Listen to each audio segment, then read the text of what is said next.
It is Saturday, February 12th in the NBA, and I'm back with my 4 best picks of the day. Yo, what's going on, everyone? This is Austin from Calling Our Shot. We got a 1.5 unit play coming your guys' way. Let's do a recap from yesterday. Get your brooms out, because a 4-0 sweep you see on the screen. Man, oh man, I love seeing all your guys' green tickets on Twitter. We appreciate it. But our best bet of the day, DeJounte Murray, no sweat bet. He cashes in the third quarter. Now you look at Beef Stew, he clutches up. DeMar DeRozan, they clutch up. And surprisingly, our biggest sweat bet was just the Cavaliers winning outright, because Jared Allen had his double-double locked in by the third quarter. Just needed the Cavs to come back, and boy, did they get it done. Hopefully, we helped you guys out. If you are new to the channel, smash that subscribe button down below. We are closing in on 24,000 subscribers, and we can't do it without your guys' support. If you are new, we appreciate you for tuning into the video. And I want to say a big thank you to you guys, because this is a big day in the Call on a Shot community, because that exactly 1 year ago today was our first ever Best Bets video for the NBA. It probably got like 30 views, if that. And now we're getting a little bit more than 30 views, but we appreciate all the people that have joined the community over the last year. I know our first official video was technically in November, but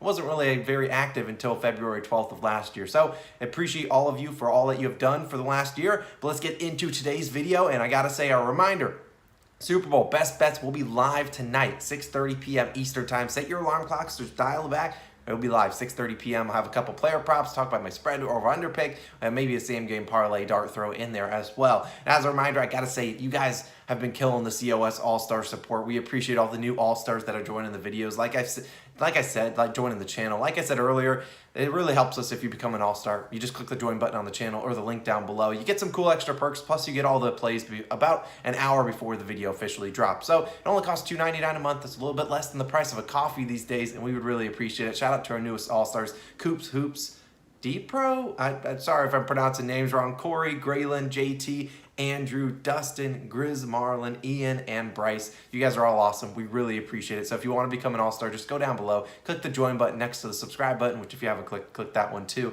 and we really would appreciate it. Now, let's get into the video. As a reminder, we have this cool Caesars $1,500 deposit match bonus. It's linked down below. You can go use that. We also have a couple other cool Sportsbook sign-up bonuses. You can all use all of those. We would really appreciate it. If you or your friends are ever signing up for a new Sportsbook, use our link. It would really appreciate it, and I would go a long way. Now, let's waste no more time. Best bet of the day. Let's try to recap another 4-0 sweep, and we're starting with the man that needs no introduction, a 1.5 unit play. Julius Randle over 21.5 points, minus 125 on points bet. Now, I do have to warn you, early tip-off, 5 p.m. Eastern Time. And for starters, this line, I had to take it on points bet, but it should be 22.5 on majority of books, and I love it at that. I'd take a 1.5 unit play on that as well. I'd like it up to 23.5. I think Randle gets us 25 to 30 points tonight. I know, he's a sketchy guy to trust, but I'm trusting him tonight. Now, you can take his PRA line if you want. I think it's a pretty good one. I think it's like 38, 39.5. Don't mind that, but I don't think he's getting there if he doesn't get a lot of points today. And I think he's going to score plenty against this Blazers team. Now, over the last 4 games, Randle's played the best basketball of really his season and arguably of his career, because he was pretty good last year. But his last 4 games, 32, 30, 28, and 28 points, crushing this 21.5 line in all 4 games. He's been crushing the PRA line, and like I said, it couldn't have come at a better time because RJ Barrett, again, out today. And RJ Barrett's the second leading scorer on this team. He's the guy that's taken 19, 25 shots a night. Well, they don't have those shot attempts. And while guys like Fournier, quickly, those guys can attempt shots, but a lot of those are going to fall on the back of Randle, who over his last 4 games, 22, 20, 22, and 23 shots. He had easily attempted over 20 plus, and only Randle was out, or only Barrett was out one of those games against the Warriors. A very tough defensive matchup. Randle went out there, scored 30, or I think 30 points, closer, I believe 32 points, 28 points, whatever it may be on 23 shot attempts. Now, if we keep getting that volume, I'll take this bet every single night, because, in fact, Randle has attempted 20-plus shots in 16 games this season. He's hit the over in 15 of them. He landed on 22 points once, so if you get your line at 22.5, you don't have to worry about it. He's hit the over in 14 of 16 if your line's 22.5.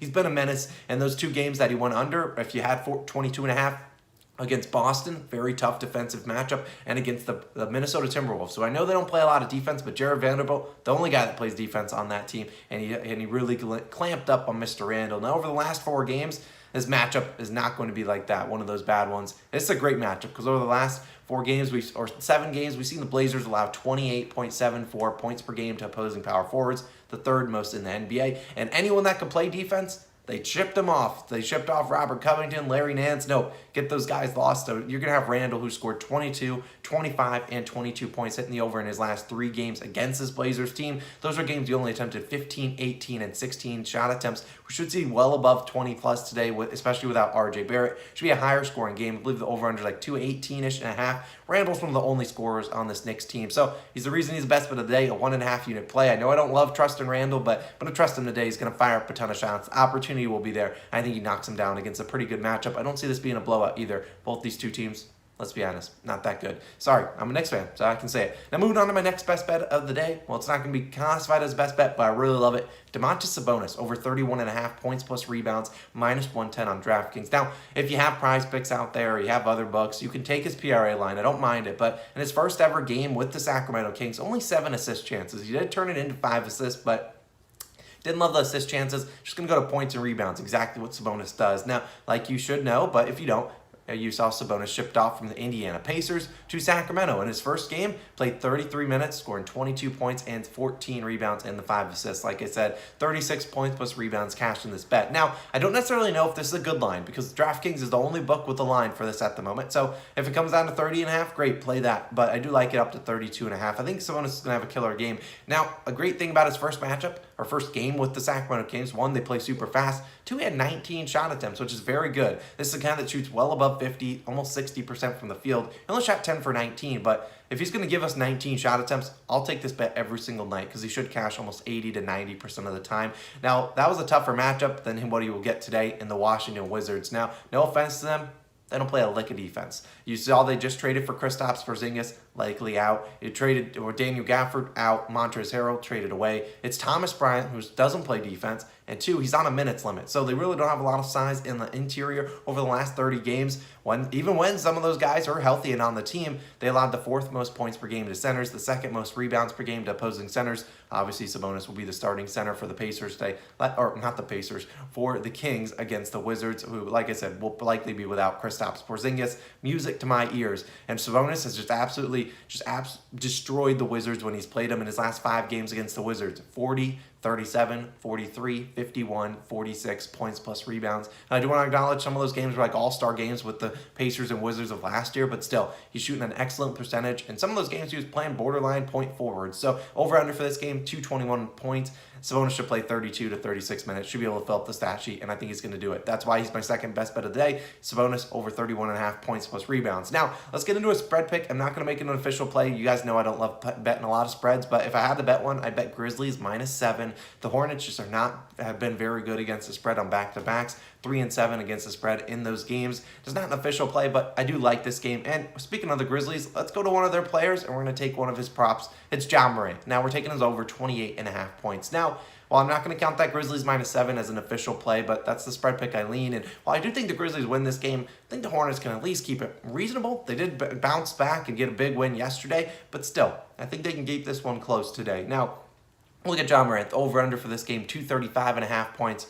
Yeah, that's a pretty high number. Now, the books aren't giving us Steven Adams lines because he's the money glitch for today. Maybe we add him later on in the video or later on today. But moral of the story, Ja Morant, he's been in his zone. And last game, only 23 points, 7 of 17 shooting in the blowout against the Detroit Pistons. Only played 30 minutes. Now, today, that should be the minimum. He should see 30 minutes today. He hasn't played really. They've blown out a lot of their most recent competition. He could even see closer to 35, 40 minutes if this game is close. Now, we look at the Wizards, or not the Wizards. I'm calling a bunch of different teams. Looking at the Hornets, this team doesn't have rim protection. That's why we see centers have field days because they don't have anyone to block them down below. And sure, Plumlee's decent, Montrezl Harrell, sure, but those guys don't play a ton of defense. So not a good recipe for success if you don't have rim protection against Ja Morant, a guy that drives the most in the NBA. Now, Ja Morant scored 30-plus points in 9 of his last 11 games, and he's only had 2 games where he went under. The first one, he scored 23 points against the Knicks, just when we took his over. Just couldn't buy a bucket. That night, Mitchell Robinson played out of his mind. The game after that, 33 points in 29 minutes against Orlando. Now he scored 23 points last game. Maybe a little bit of deja vu today against the Hornets. Now, Ja Morant, we know he drives the ball a lot. He's over the last 11 games, 23.5 drives per game, sometimes going above that line. They're going to like 30 drives. Now, they played the Hornets earlier this season. Ja Morant, 32 points on 20 drives in that game. That was also a game that Dillon Brooks played in. Dillon Brooks not here. He attempted 17 field goal attempts in that one. Now, you look at guys that have driven the ball against the Hornets, ton of success. You saw Russell Westbrook, a guy that people have been hammering his unders. He drove the ball a ton against the Hornets, 35 points, probably his best game of the season. Shai Gilgeous-Alexander, very similar player to Ja Morant. Not a guy that attempts a lot of threes, gets to the free throw line. He drove a ton, scored 29 points, hitting this over. Should be a fast-paced back-and-forth game. If the Hornets can keep this game close, we should be good. The Grizzlies, they don't play until Tuesday, so no reason to rest any guys here. Morant should be able to fly and get to the rim and score at ease against this team. It's also worth noting Morant did grow up 2 hours south of Charlotte, where they are playing today. So not sure if he has a ton of friends in the stands, but if he does, he'll probably want to go out there and show out. He hasn't played there since 2019, his rookie season. Only a couple weeks into that season, scored 23 points and like 10 of 15 shooting. So I think Morant should be active early and often today. We're taking Ja Morant over 28.5 points. Now, my last play will either be one of these two guys, maybe both, maybe neither, depending on the lines we get. We got to start with the first guy, DeJounte Murray over in PRAs. I mean, if it ain't broke, don't fix it. And we don't have a line for him today as he takes on the Pelicans, but I mean, you saw last night, 31 minutes, played well below his normal minutes, 32 points, 10 rebounds, 15 assists for 57 PRAs. He was awesome. I mean, this is DeJounte Murray without Derek White. He's going to be awesome, continue to do it. He's been a stud all season. Today he gets to take on the Pelicans, who I don't know what the Pelicans are doing with the trades. I mean, they got CJ McCollum, but here, I'm going to give them a newsflash. Devontae Graham and CJ McCollum is one of the worst defensive backcourts in the NBA. You're not stopping DeJounte Murray if he plays. Well, he's going to play today, but we'll see exactly what the line is because Herb Jones is the only guy that's really playing defense on the Pelicans. You saw last game when the CJ McCollum first game with the Pelicans gave up 29 points to Jimmy Butler and Bam Adebayo, and then 14, 11, and 11 to Kyle Lowry, who had really been stinking, but he puts up a triple-double. You get the idea. DeJounte will likely be a play tonight. We'll see what line they give him. Please don't. He went too hard last night. Hopefully they don't give him like a 48.5. We don't need that. And another guy, Luka Doncic, over in PRAs. Now, Luka, last game we got cute taking his assist line. He didn't need to pass the ball when he had 51 points and 9 rebounds and then 6 assists against the Clippers. Went to look at it today. They play the Clippers once again. So almost guarantee you Luka gets 10 plus assists tonight because I doubt the Clippers defend him like they did the first time because that did not work out. So we'll see. My only concern with maybe not taking this line is that one, the juice, who knows what line we get for him. They might juice up his line like crazy. Number two, Spencer Dinwiddie, the guy they traded Kristaps Porzingis away for, will be playing today. So don't really know how they want to get Spencer involved. Maybe they try to divert some of Luka's ball handling abilities onto Spencer Dinwiddie to make Luka not have to carry the team as much. So maybe we will see how this adjustment is, but still, it's Luka Doncic against the Clippers, a team that has got a little revenge on his mind against every single time. But we'll see. I'll update you down below in the pinned comment section. A lot to like today. Just don't have a lot of lines this morning. But as of right now, a 1.5 unit play with Julius Randle over 21.5 points, still 1.5 at 22 points as well. And then Sabonis over 31.5 points plus rebounds, and Ja Morant over 28.5 points. Now, I'll let you guys know what we had. Super Bowl video later tonight, 6:30 p.m. Eastern time. Set those alarms. Let's have a great day. And All-Star breaks approaching. Why not become a COS All-Star? Go click that join button. I'll shout you guys out tomorrow. We only have 2 games on tomorrow, so maybe I'll shout you out again on Monday. But I appreciate you guys. Let's have a great night. I'll see you guys later tonight for the Super Bowl video. This has been Austin, and man, oh man, let's go have another good day. Let's try to bring out the brooms once again. I'll see you in the next one. Peace.